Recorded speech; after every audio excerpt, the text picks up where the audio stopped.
हर हर महादेव। हमारे सभी YouTube family को प्यार भरा नमस्कार। आज मैं आप लोगों के सामने बेटी विदाई गीत लेके आई हूँ, जो बहुत दर्द भरी गीत है। आप लोगों को मेरा विदाई गीत जैसा भी लगेगा, लाइक करिए, सब्सक्राइब करिए, शेयर करिए और कमेंट में अपना अपना सुझाव जरूर बताइए।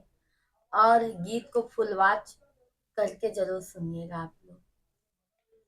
हंस के विदाई हो, हंस के विदाई, हंस के विदाई हो, हंस के विदाई, रो अजिन माई कर, हंस के विदाई, रो अजिन माई कर, हंस के विदाई, हंस के विदाई हो, हंस के विदाई, हंस के विदाई हो, हंस के विदाई, रो अजिन माई कर, हंस के विदाई, रो अजिन माई कर, हंस के विदाई। बचपन में माई तोरे अंगना में खेलली, बचपन में माई तोहरे अंगना में खेलली, दुख सुख माई तोरे संग ही में झेलली, दुख सुख माई तोहरे संगवा में झेलली। आज होत बाटी माई काहे के पराई, आज होत बाटी माई काहे के पराई, रो अजिन माई कर, हंस के विदाई, रो अजिन माई कर, हंस के विदाई, रो अजिन माई कर, हंस के विदाई।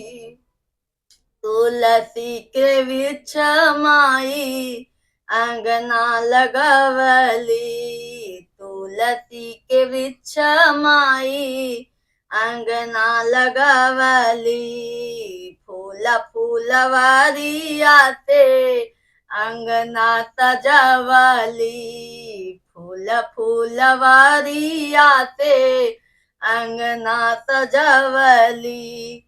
आज एक छोरी काहे भैली पराई, आज एक छोरी काहे भैली पराई, हंसी के विदाई हो, हंसी के विदाई, हंसी के विदाई हो, हंसी के विदाई, रो अजिन माई कर, हंसी के विदाई, रो अजिन माई कर, हंसी के विदाई। पुना के खातिर गो लुगरी ना खरीदलू, हमरा के खातिर माई चुनरी खरीदलू, हमरा के खातिर माई चुनरी खरीदलू,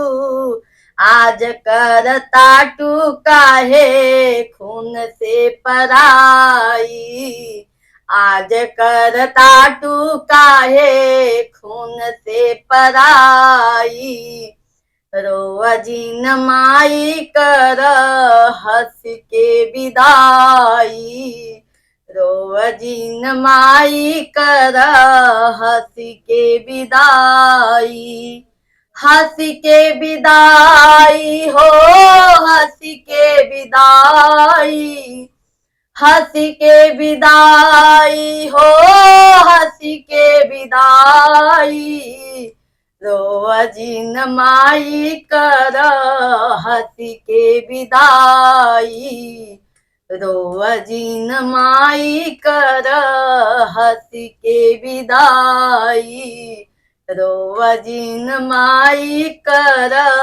हंस के विदाई।